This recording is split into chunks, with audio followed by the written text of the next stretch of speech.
5-year-old Summer Moon Utah Wells was born in 2016 in Hawkins County, Tennessee to her parents Don and Candace Wells, and had 3 older brothers, all living together in an unincorporated town in Hawkins County. They all lived together with their 13 dogs on Ben Hill in Beach Creek on a property where they owned 11 acres of land that was mostly filled with forestry and trees. Candace's own mother, also called Candace, lived on a trailer right next to their home on Ben Hill. Candace was a stay-at-home mother and Don worked full-time as a drywaller. Summer was described as a happy girl, who loved to go fishing and play in the mud and was a daddy's girl. She also liked to boss her 3 older brothers around.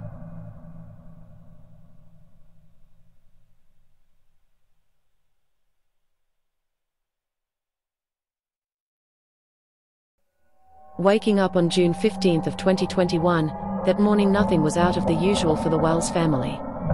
Summer had slept in her parents' bed that night, as she usually did. Don had woken up first and had left for work around 7 a.m., his work a 45-minute drive away.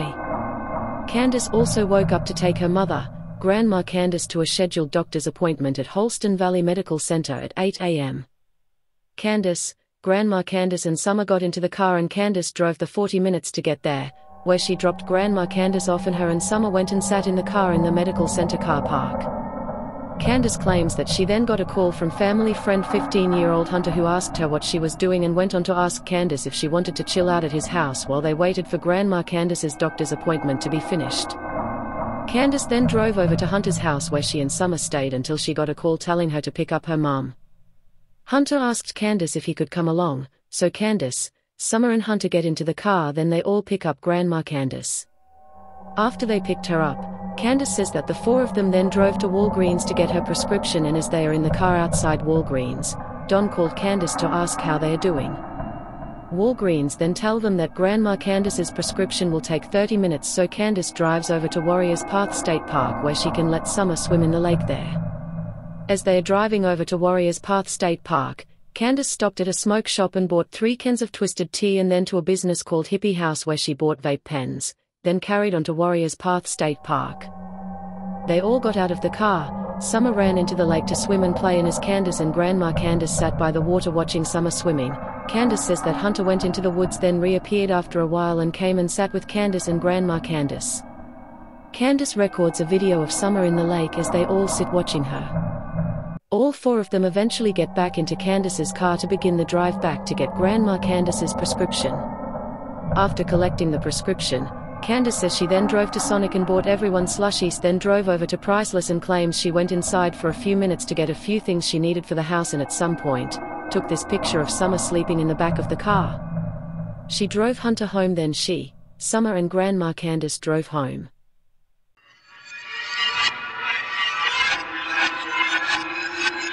Hunter claims that Candace was the one to reach out to him first that day by text about Grandma Candace being at the doctor's, so he claims he then asked her if she wanted to come over to his, and he then claims that when she got to his, Candace told him that her 3 sons were with their dad at his work, even though Candace claims she never said that and says her 3 sons were at home alone.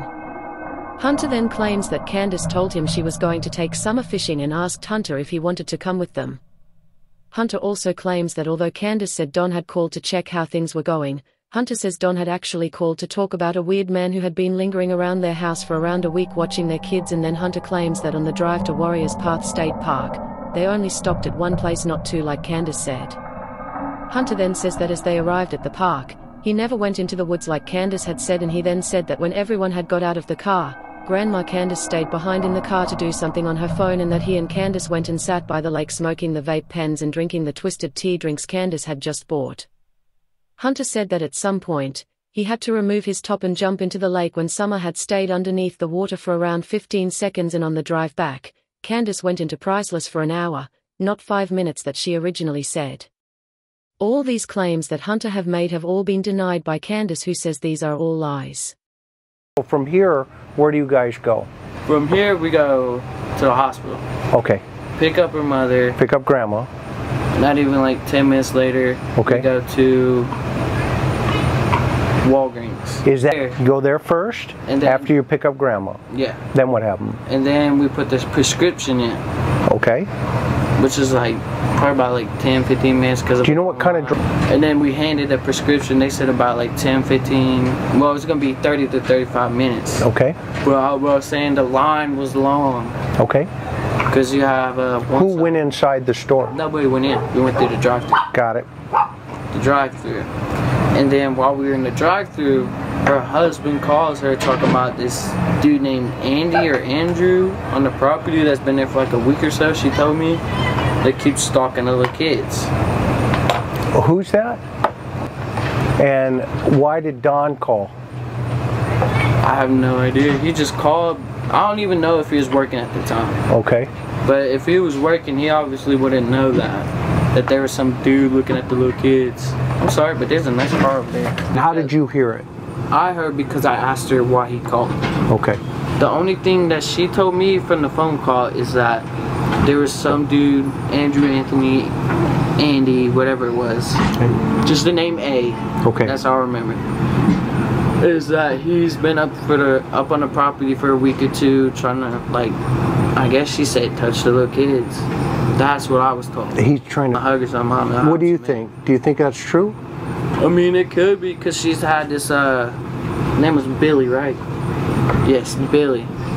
Billy was up there doing that stuff until we got arrested. And Billy is the brother? No. The son? Nope. No. Billy was an old drunk. He's what? Drunk. He was an old drunk that was a friend of theirs that used to get in arguments with his wife. And go his up wife to their would house. take him out, and he would go up there and sleep in one of the sheds on the property. Got it. And who was Billy trying to touch? Well, Billy had the hots for grandma. The grandma. Got it. But what about the kids?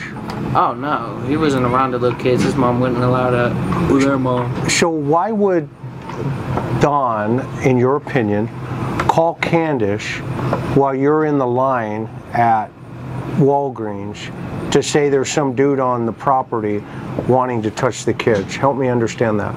I mean, at first I thought because he calls her like every 2 hours because he works. Okay. I thought he was just doing his daily checkup. Okay. But then she told me about that. I was like, how does he even know that if he's supposedly working? And what did she say? I didn't say that. I was just saying in my mind. And in your mind, what did you come to? What did you deduct? Deduct? I thought that was just suspicious.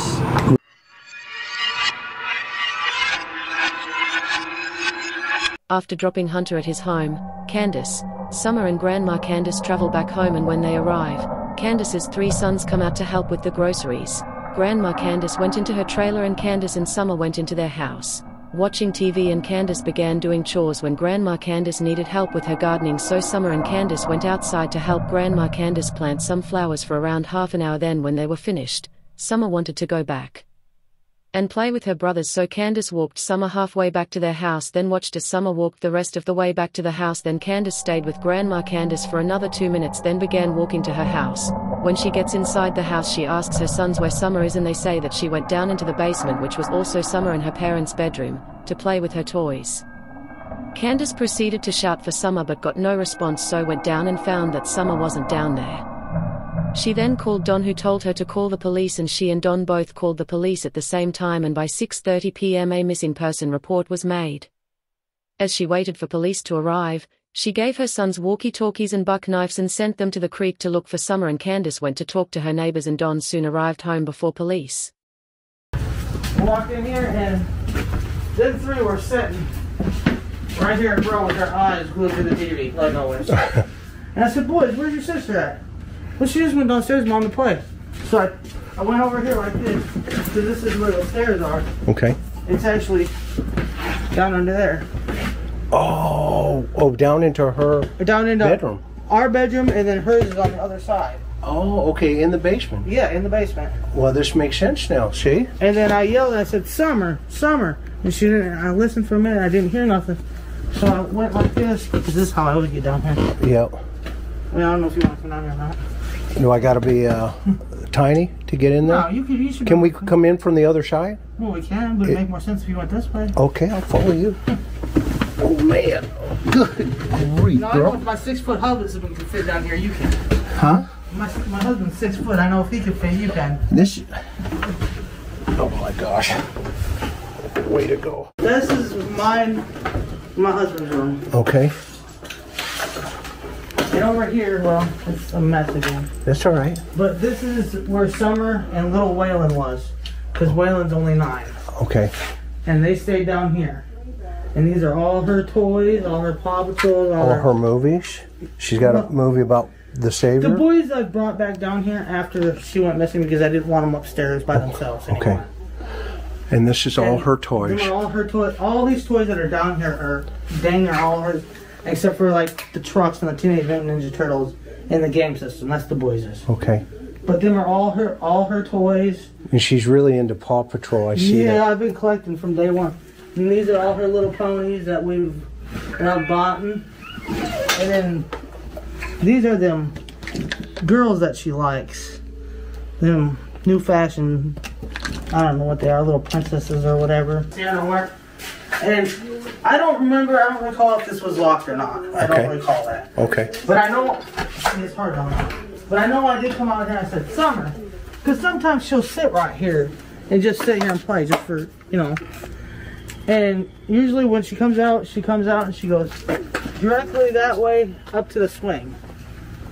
Oh, okay. So this is like her. Yeah, she just where she walks. come running out.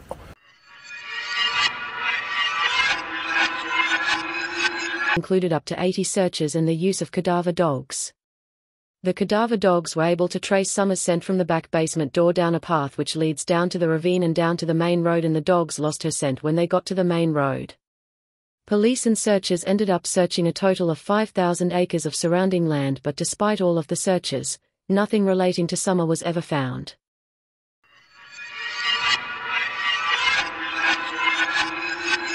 In the aftermath of Summer's disappearance, her father, Don, began drinking heavily and was arrested in October 2021 for driving under the influence of alcohol. It came out that a few months before Summer went missing, Candace had filed for an order of protection for her and her kids against Don after he was charged with domestic violence from an argument that led to the potential use of a firearm. 6 weeks after Summer went missing, Don and Candace's 3 sons were all removed from their care by social workers, and a judge quickly put a gag order in place to prevent anyone revealing the reason why the 3 boys were removed by social services. Don put forward a possible theory of who he thought might be responsible. He said that the day before Summer had gone missing, he had fired a man from his work, and that day she went missing, the man he had fired phoned his boss as he was crying and said strange things. In 2009, Candace's younger sister also disappeared. The search for Summer is still being investigated.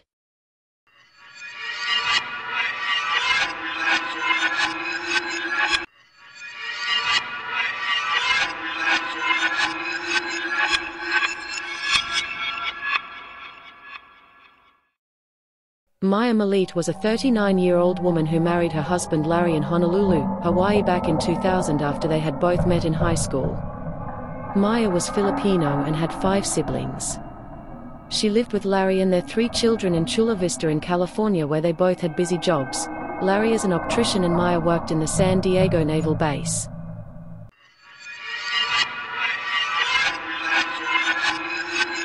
Before disappearing, Maya and Larry's marriage was strained, their friends and family all seeing them both constantly fighting and arguing.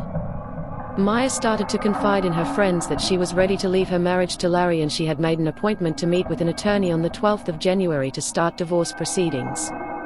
On the 3rd of January, Maya, Larry and her sister's husband went camping, and her sister said that during the whole trip, Maya and Larry were constantly arguing non-stop, making the atmosphere tense, and during the camping trip, Larry had asked someone if they could catch the man that Maya was cheating on him with.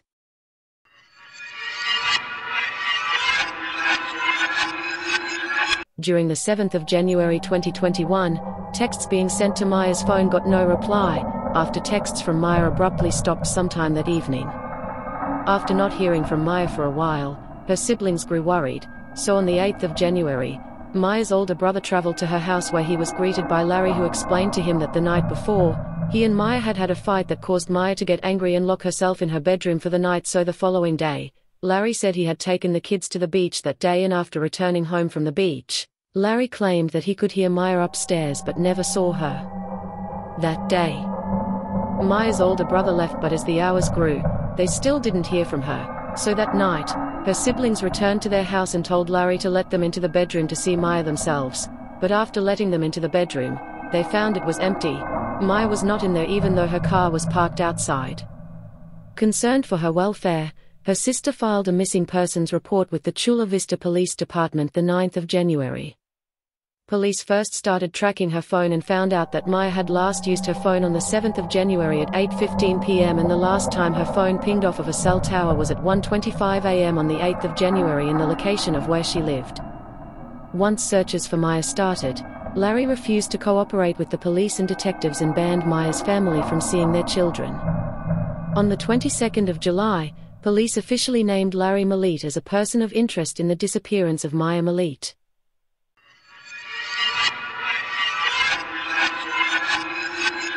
Before he stopped cooperating with police, Larry had given police his phone, but had deleted every single text message between him and Maya, claiming it was to save space.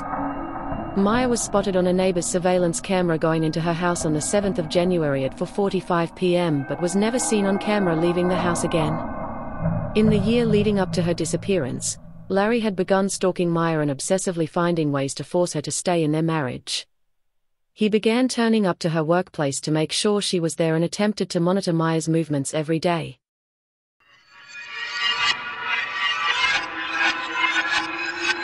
Maya Millete's sister-in-law, Genesis Tabalanza, took the witness stand today. She talked about text message conversations between her and Larry Millete in the months before Maya's disappearance 2 years ago. CBS 8's Kelly Hessedal has been in the courtroom all day long. She joins us live with what happened in court today. Kelly. That's right. You know, we learned a lot today. Genesis Tabalanza was kind of put in the middle. Maya was confiding in her about her marriage. Larry was confiding in her, too. So Genesis was hearing both sides of it. And she testified that back in September of 2020 that Larry became so desperate to keep the marriage together that he texted her and said he wanted to become a spellcaster. For real, though, no lie. I've been thinking about apprenticing under a spellcaster if I can find a good one since Friday. Only the white magic, no black or voodoo. I said, what do you mean, like become a spellcaster? And his response was, I just want to know and be good at a couple of spells that I can maybe perform on my own. That was the message. And Genesis Tabalanza went on to say she warned Larry, you don't want to mess with stuff like that. It's a bad idea. She testified she referred him to her church pastor. She says Larry also talked about sending subliminal messages to his wife through white noise to try and get her to stay with him. Genesis told the judge things got so bad between the couple, Larry threatened to try and get Maya fired so she would lose her job and he would get full custody of the children. She says Larry texted her a lot in 2020, sometimes more than 100 texts a day. He confided in her that he thought Maya was having an affair with a coworker and told her he even followed his wife to work and confronted her in a truck with someone. So he was telling Genesis a lot of private things. Fast forward to after Maya went missing. She says Larry called her and told her, quote, Jen, I trust you. Don't do anything stupid. But she says he never explained what he meant. Larry's search history was looked into and Larry had searched up phrases such as make someone fall in love with you spell. Between September all the way through to January, Larry had bought spells to be cast on Maya every single day for those, sometimes even multiple times each day from September to January. He would write to the spell casters he would buy the spells from. Please punish May and incapacitate her enough so she can't leave the house. It's time to take the gloves off. Can you hex to have her hurt enough that she will have to depend on me and need my help? She's only nice to me when she needs me or sick. Thanks. Again, maybe an accident or broken bone. Make her realize that we are meant to be with each other. Make her miserable without me. Make her want to sleep on the same bed for all eternity. Larry had also searched up things such as plans to never wake up, water hemlock, rohypnol and my wife doesn't want me to touch her. Detectives also found a shrine dedicated to Maya that had Larry's blood on it. On the 9th, a day after Maya went missing, Larry contacted the spellcaster for the final time to ask them to remove the spells he had done and to stop hexing his wife. After that, he never bought spells again. Larry also didn't turn up to work on the 6th, 7th and 8th of January and Larry's phone was switched off for 11 hours on the 8th of January. gun violence restraining order, the case against her husband, Larry. News 8 successfully filed a request to unseal those records, and it comes as Larry MILLETE now officially a person of interest in the case. News 8's Evan Rani live once again here this morning with these latest developments in Chula Vista, including some reaction from the family about these new revelations. That's right, and this comes as no big surprise. Maya Millete's family has been pretty vocal in the past, but they say after hearing about this gun violence restraining order and seeing the photos attached to it, they are not particularly surprised to see that there is one of these photos including 16 guns of Larry Millete's along with their son standing in that photo on the kitchen table. Now, yesterday we brought you the news that that gun violence restraining order was going to be uncovered, that Larry Millete was a person of interest in this investigation. The Chula Vista Police Department now confirming that with News 8, and we have also gained access to those photos. There is still more to be uncovered from this, but we want to start off with that response from Maya Millete's family. The safety of the kids is always our number one concern. It's always been a priority. Unfortunately, we haven't been able to see them or hang out with them in the last 7 months. Now, if you take a look at your screen, you'll see these photos released to News 8. They show the gun collection of Larry Millete piled up on the kitchen table, 16 firearms in all. The redacted section of the photo blocks out Millete's 4-year-old son, who is standing on the table surrounded by the guns. The only part of the photo not redacted are the boy's feet at the center of the table. Police used the two photographs to convince a judge to issue a temporary gun violence restraining order against Larry Millete several months ago, the husband of Maya Millete, who has been missing now for more than 6 months. Officers seized Millete's entire gun collection on May 7th, citing a public safety risk. Also revealed in court, Child Welfare Services has an active investigation into the safety of Millete's 3 children. Now, the night of her disappearance, a neighbor's security camera picked up the sound of loud bangs and strange noises.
Larry Millete was arrested on the 19th of October 2021 for the murder of his wife, Maya Millete, in a preliminary trial was held in January 2023, telling Larry that he will stand trial for the charges of murder and for the possession of a firearm. Larry Millete asking a judge to allow him to resume telephone calls from jail with his 3 children. The Chula Vista father is accused of murdering his wife, Maya. She disappeared more than 2 years ago. As CBS 8's David Goffredson reports, Maya's sister had a strong reaction to some of the arguments made by Larry Millete's attorney. Really, it has affected his well-being mentally and emotionally. The fact that Larry MILLETE has been court-ordered not to speak to his children from jail is taking a toll on the 41-year-old father of three, according to his defense attorney, Bonita Martinez. He's actually quite distressed, if you might want to say depressed about it. The attorney argued in court Thursday that the protective order should be lifted, allowing MILLETE to contact his kids, ages 6, 11, and 13. Currently, he is only allowed to write letters to the children, which are screened before being delivered. The children have expressed to me how much they miss their father. Deputy District Attorney Christy Bowles reminded the court that MILLETE's telephone privileges were revoked after he repeatedly called his children at all hours discussing the murder case and bad-mouthing Maya's family. Then, after being court-ordered not to call anybody except his attorney, Bowles said he used another inmate's PIN number to make more calls. There were 66 attempted calls to the defendant's parents, his aunt, his brother, and his boss. And I think to allow the defendant to communicate with the children would be to their detriment. They are victims and, frankly, witnesses in this case. That's when the defense attorney turned to a different line of argument, targeting the alleged victim. He, in fact, was the one taking care of the children, and the mother was out there drinking up the early morning, coming home drunk. And he's the one that stayed with the children. Soliciting a rather strong reaction from Maya's sister, Mary Chris, who was watching the hearing on a remote feed. She left them for at least over 2 months. She left without even taking the children with her. In the end, the judge denied the motion, meaning Larry MILLETE is still prohibited from speaking with his kids.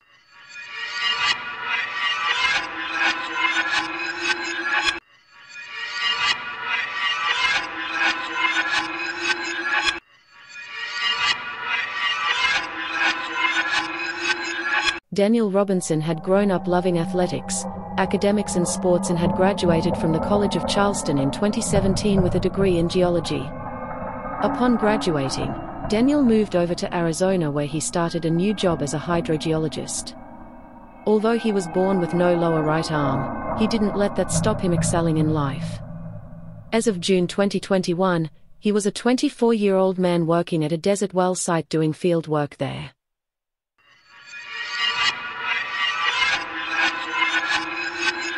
After not hearing from Daniel, his father contacted the police who went and searched the desert where Daniel worked at, but they couldn't find him.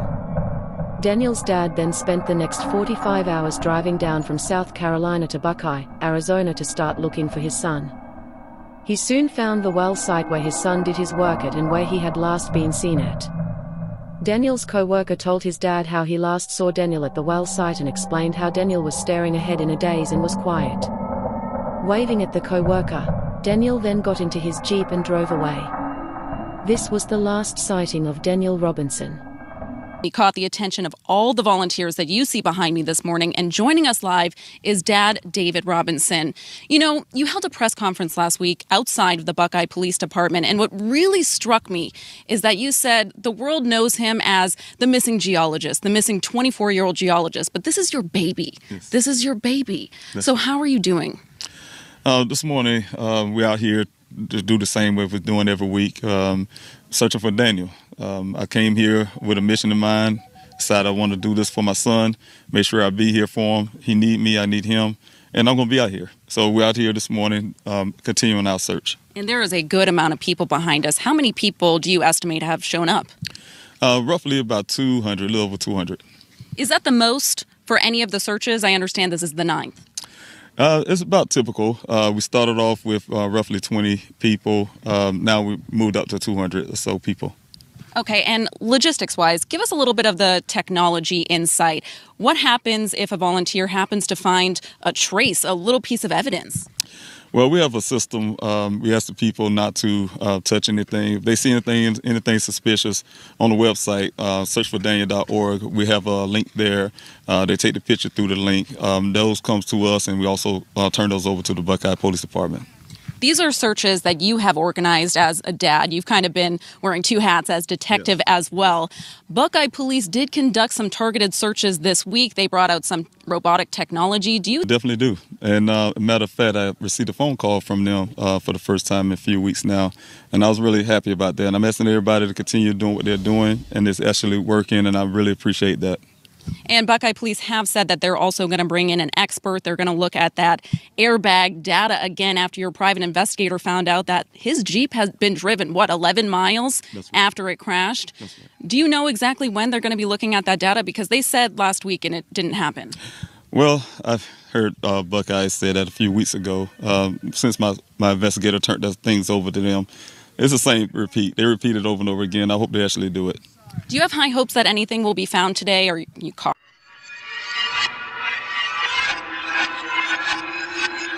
Daniel's father, David, has taken over the search for his son and organized searches and himself to scour the desert looking for his son. On the 23rd of July 2021, 30 days since his disappearance, a rancher came across Daniel's Jeep found on its side. The rancher said that the Jeep had to have been put there recently because that rancher had been there on the 17th of July and that Jeep had not been there.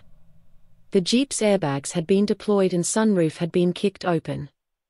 Daniel's father, David, went on to hire private investigator and accident reconstructionist, Jeff McGrath, who examined the Jeep and the scene and believes that the whole scene of the crash was staged. Jeff found that after the Jeep's airbags had been deployed, its ignition had been turned around a further 46 times, and after it had crashed it was found that the Jeep had been driven for a further 11 miles. There was also red paint on the Jeep suggesting it had come from a collision. At some point during the investigation, someone broke into Daniel's flat, ransacking it and used Daniel's laptop. After David asked for a forensic examination, Tempe Police Department took the laptop to be forensically looked at, and they found that whoever had used his laptop had looked through Daniel's search history and messed around on the laptop. Detectives said that Daniel had been previously messaging a woman who he had delivered food to through Instacart. He began texting her constantly and showing up to her house uninvited. She texted him back saying she felt uncomfortable with how he was acting. Daniel started telling friends and family that he and this woman were in a relationship, but when detectives asked the woman about this, she said they were never in a relationship, and she said his texts to her creepy, and she told them he kept showing up unannounced and she had asked him to stop. Daniel is still yet to be found.